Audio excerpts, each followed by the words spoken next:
Hey everyone, Nubkeks here, and welcome back to Heroes of the Storm. Today we are in Unranked Draft, and we are going to be testing out Kael'Thas and his Flamestrike build to see how that goes. We are starting on the loading screen today. If you check out the hero levels on the side, you can see why. I just wanted to give you a quick look at this, right?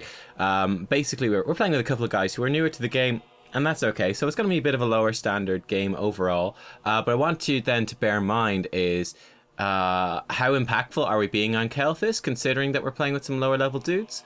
Should we expect to be more impactful? Should we expect to be less impactful? That sort of thing. So that's something you guys can think about, because I want to talk about kind of the history of Kael'Thas at the start of this game. And we will be going for Convection here at level 1. Oh yeah, just kind of highlighting the Li Ming.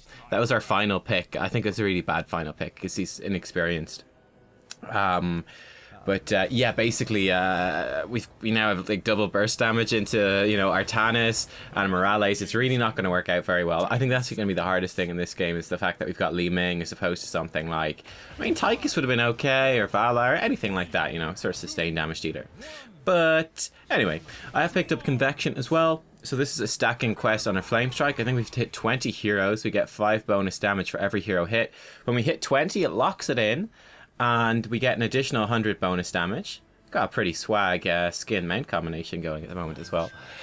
So yeah, I think it's going to be very important. It's a pretty horrible early game with Kael'Thas, trying to stay alive and stack up that Q quest. So that's most of what I'm going to be doing at the start. Because if you die and the quest is not complete, you lose all of your progress. It's like the Master's Touch from Medivh, except it's much slower to complete. So there you go. We're going to be doing that during this game. I want to talk a bit about the history of Kael'Thas, because he has been a hero that has very changed more than any other hero.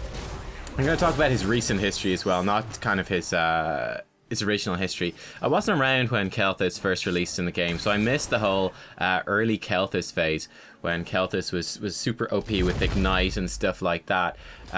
When I first played Kael'Thas, really, well, yeah, I played him, I suppose, when he's kind of a little bit weaker, a little bit sort of mid-tier.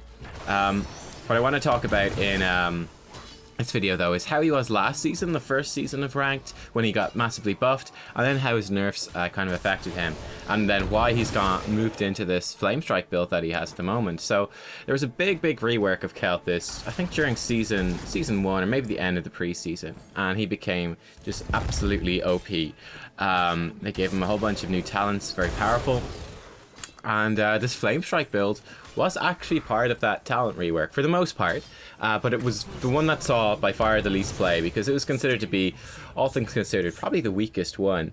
One that I did use a little bit, that was kind of like the lower tier one, but that I did use from time to time was a kind of a trait build, a Verdant Spheres build. In fact, let me mention that real quick right now while we're going. Our trait Verdant Spheres, you can see that activating down there. It's a 6-second cooldown, and it will enhance our basic abilities, which makes them do different things. So our Flamestrike, we get bigger. It doesn't do any more damage. That's one of the things they changed when this sort of Flamestrike build started becoming more prevalent. It doesn't do bonus damage anymore. It just makes your Flamestrike bigger. But if you hit heroes with the smaller one, it's all good. Sylvanas trying to kill me. Oh, she regrets that. Oops. Yeah. Excuse me. If you use it with your Living Bomb, it makes it use no mana and have no cooldown, which is nice. I think it's normally a 12-second cooldown, something like that, maybe 10-second. I don't know. But it costs no mana, has no cooldown, which is nice. And then if you use it on your Gravity Lapse on your E, it makes it your E is by default. It's a skill shot stun. It stuns the first target hit for 1 second. If you empower it, it stuns the first 3 targets hit for 1.5 seconds. So it's a really big deal. This fella should die. There we go. Gandalf doesn't have enough mana to keep her alive. To kill the Balrog, but not save Vala. Ha ha ha. So yeah, there you go. That's sort of the basics of how that works. The first build, anyway, that was kind of a big thing back in the day, and it's still mostly there, though it has been slightly neutered, is his trait build. I used to actually kind of like this. It was good fun. Basically what you do is you would build into his trait on multiple levels. So at level 1, you would get You pick up the talent. I think it's still there. I think they're all there until level 16. It restores health whenever you activate your trait, so you get more health every time you activate the Verdant Sphere. It's pretty nice. Then there's also level 4, you pick up a talent that would give you mana back whenever you activated your trait. Also pretty nice, helping your mana sustain. At level 7, you pick up a talent which has been nerfed since then, unfortunately. I think it's called Sunfire Enchantment. In fact, let me get actually out the talents, because they're all the same name. I should have done this before. I always forget to do this until I'm in the game. Someone suggested it to me. It was one of the best suggestions. They're like, dude, you need a talent calculator open when you do videos. And I said, yes, I do. You're correct. And then I forget every time I do it. So you get Fell Infusion at level 1, which heals you every time you activate Verdant Spheres. Gives you a little bit of ability power as well. 4% at the moment. It used to be 5%. They gave it a huge nerf, obviously. 1% less. Mana Tap then at level 4, which is restores 4% to your maximum mana whenever you activate your Verdant Spheres. Pretty nice. Sunfire Enchantment, pretty sure has been nerfed. But whenever you activate your Verdant Spheres, your trait, it makes your next basic attack hit for a chunk of bonus magic damage. Pretty cool. So this build became all about just using your Verdant Spheres as often as possible. Basically, you would use your Flamestrike and your Gravity Lapse completely independently of each other. You just use them, you know, you'd use a basic Flamestrike. You wouldn't use them with Verdant Spheres. You'd use just, for the most part, you'd mostly use them just on their own, and you just use them as appropriate. Okay, there's a nice stun opportunity. Sure, what the heck, we'll go for our Gravity Lapse. There's a nice Flamestrike opportunity over there. Let's go for that. And then you just be spamming Verdant Spheres with your it's a 10-second cooldown on your W. With your W, so every 6 seconds you'd be firing off a living bomb. Every 6 seconds you'd be activating your trait, giving you some health and mana, and then doing a big chunky basic attack with bonus damage, which is pretty nice. That's basically the basic idea of that. Then it got even better, because at level 13 you get Pyromaniac, which was every time your living bomb dealt damage, it would reduce the cooldown of your basic abilities. And what this did, it made it even more synergistic, because again, you're firing off a living bomb every 6 seconds. Pretty nice. Well, this means that you're going to get even more of those off, and you're going to be doing even more damage, which is pretty good. I almost died there actually and lost the whole quest progress, which would have been pretty bad. Level 16 then was when things got really nuts. There was a talent there that is gone now. I think it was called I actually forget what it was called now. Is it Sun King's Fury? I think it was called Sun King's Fury. And this was a living bomb talent, and it meant that whenever you landed a basic attack, this is probably what made him super OP. Whenever you landed a basic attack against someone with living bomb on them, it did a big chunk of bonus damage. So basically, the idea of this build was that you were spamming out basic attacks, living bombs with your Verdant Spheres, empowering them every 6 seconds, so you're getting them off all the time. They're all reducing your other cooldowns. You're firing off just basic flame strikes and basic stuns just all over the place and having a blast with that. Then you'd be landing basic attacks, which were doing a big chunk of damage whenever you whenever you activated your trait, and then whenever you hit someone with living bomb, they do even more. So it would be kind of nuts, you know, just pressing D, W, and then right-clicking on someone. You would, like, burst them down, just massive amounts of health. It was kind of crazy. All of our teammates are dead. But we have finished our quest, by the way, in this game, which is nice. Though it looks like we're going to lose this Punisher. I'm going to run down and just defend bottom lane. Get a bit of soak, try get us to level 10, and we'll see how things go. Can afford to play a bit more aggressive now, a bit more risky, and see how our playstyle changes now that we have finished that quest. We don't need to worry about staying alive so much. Then you normally get, by the way, at level 20, you get a thing called Master Flames, which let living bombs spread from explosions to heroes and stuff like that, which was really nice. You could just, oh no, I think it just, yeah, it would spread from explosions. I don't know, I don't remember. It would spread between heroes anyway, kind of indefinitely if they stood too close, which is really, really nice. Now the other build he had, which was even better, right? So that first build, you can see you got a nice little synergy, so that you're using your trait with your W on cooldown. It would just, you know, that would do tons of damage. You're getting the maximum value out of your trait talents. Then you're also reducing the cooldowns of your other abilities, so you're getting to use them more often. There's a whole bunch of really nice synergies. The other build was all about empowering your Gravity Lapse, your E. You get a talent called Mana Addict, which is still there at level 1. You get increase your maximum mana with every regen globe you picked up, and then when you finish the quest, when you got 20, still there, you can get an activatable ability which gives you a massive shield based off your max mana for a few seconds. So it makes you really difficult to kill, adds a lot of survivability to Kael'Thas, which is really, really nice. At level 4 then you pick up Netherwind, which is still there again, which increases Gravity Lapse's range by 30%. Remember, that's going to be the key to this build, is our Gravity Lapse. And whenever it hits a hero, it refunds mana, so you're getting a whole ton of mana from your level 1 and level 4 abilities, and some survivability from your level 4, which is great. Then the big deal was something called... what was it called? I forget what it was called, but what it used to do was, it would... oh god, our whole team is dying. Not good.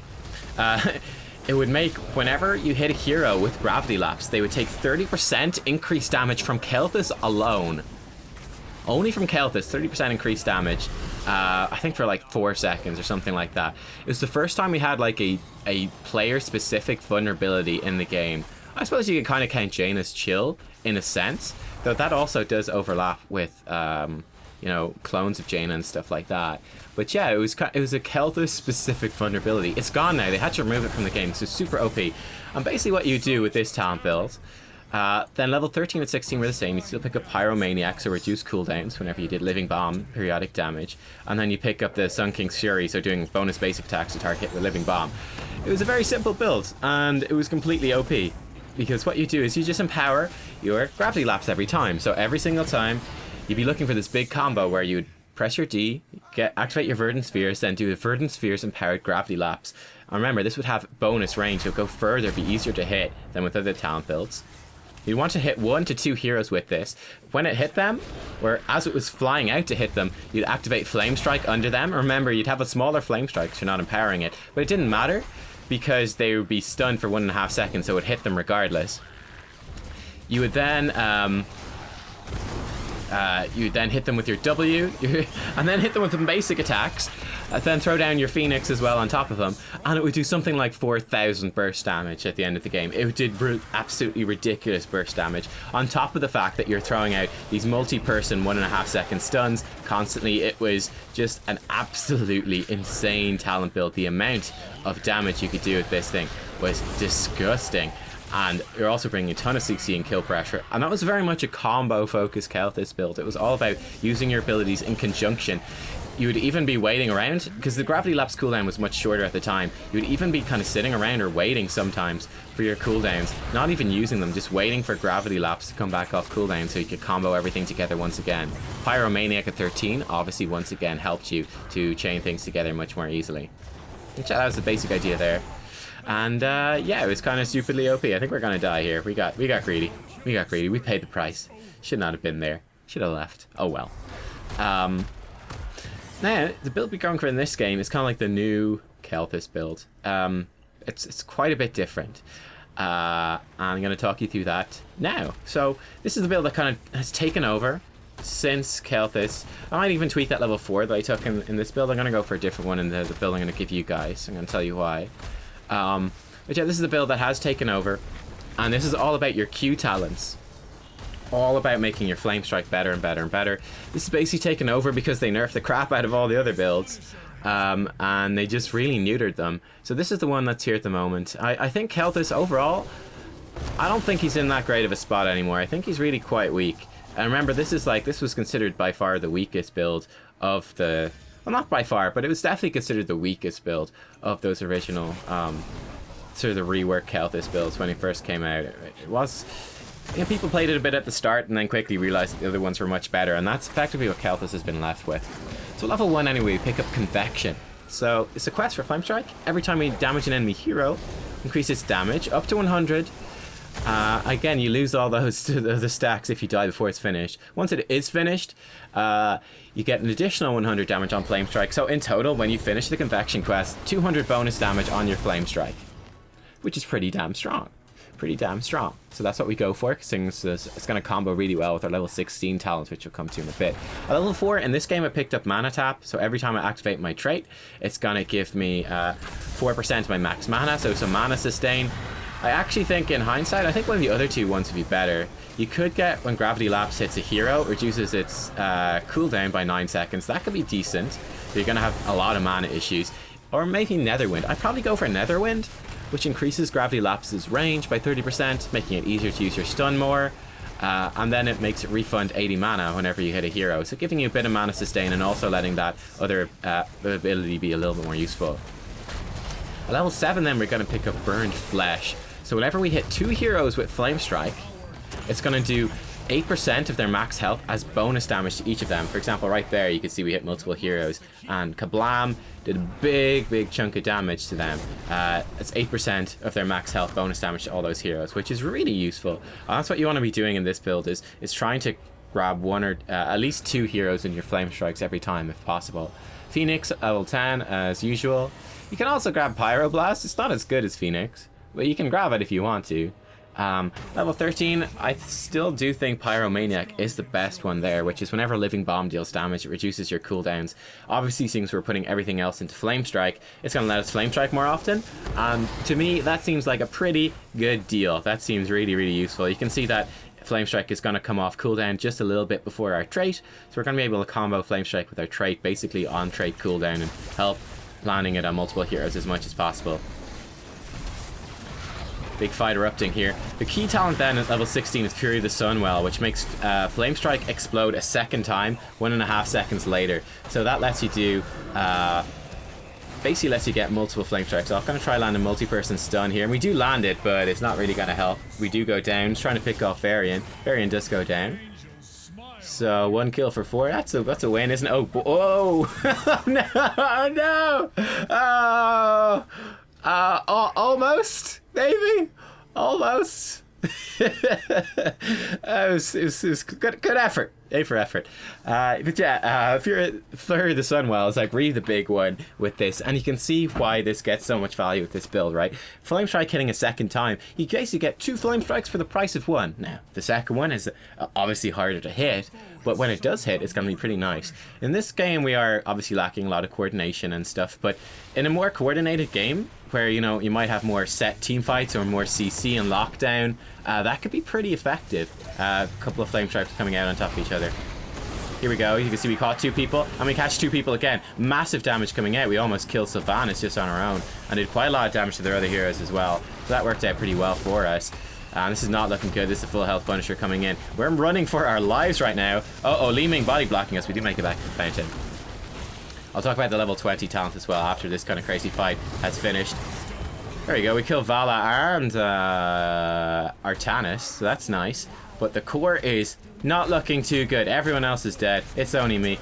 Sylvanas burning down this core as well. We're trying to do what damage we can to her. She's been stim droned and the core is going down. There's even catapults here and we get wiped out. So it was a stomp against us.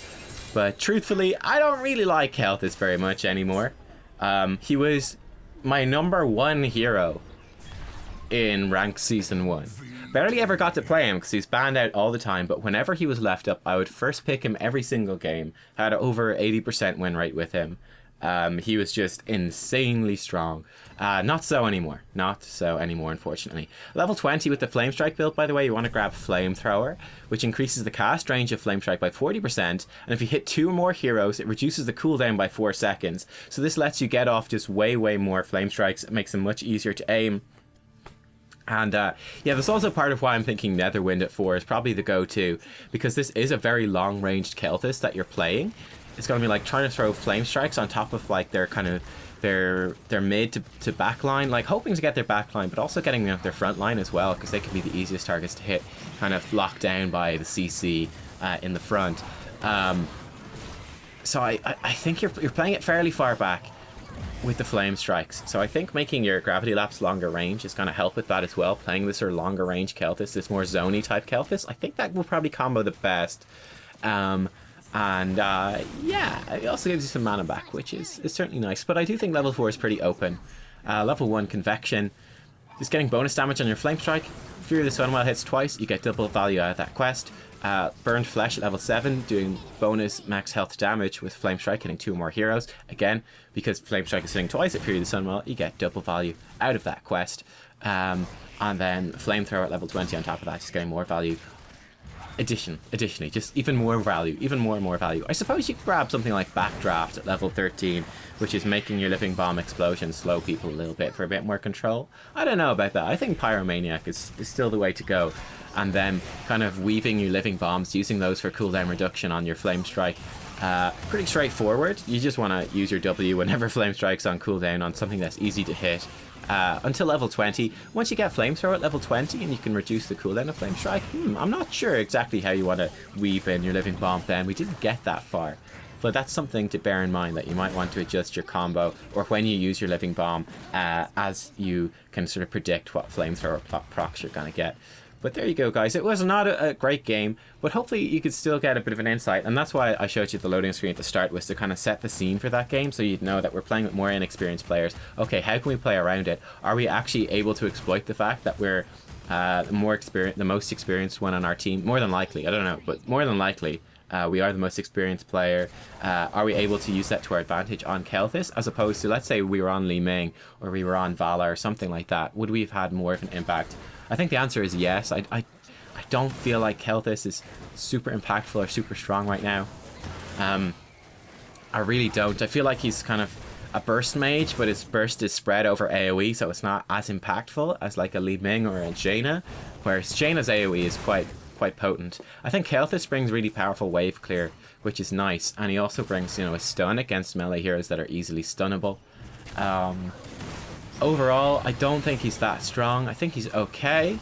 I have him ranked really low on my tier list. It's a bit of a spite thing, because I've seen him picked up, like first picked in drafts multiple times, and it's just awful because you're giving up so many power picks. It's just not good enough at high level. But there is a place for him sometimes. I remember I was watching some pro play in the last couple of days, a lot of games, and there's one game where there's weird bans and weird picks, and I went, wow, last pick Kael'Thas here is actually the perfect thing. I actually should have found that draft for you guys, but just once. It was only one time I went, you know, Kael'Thas works here really well.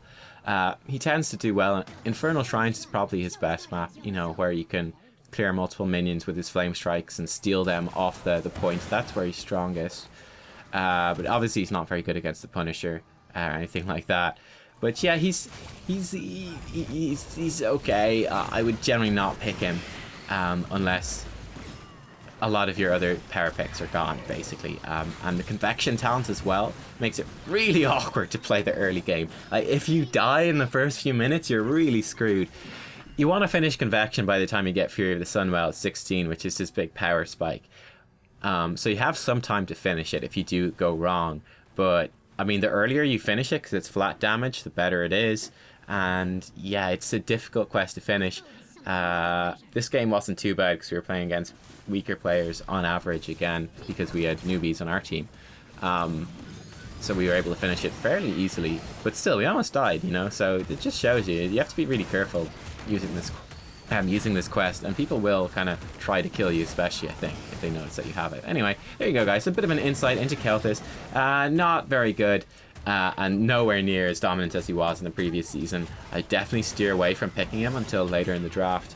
But if you do need a burst mage and the other ones are gone, or if your team is really lacking wave clear, and if they need wave clear and a bit of burst damage, even maybe a bit of extra CC against the front line, Kael'Thas is the man for the job.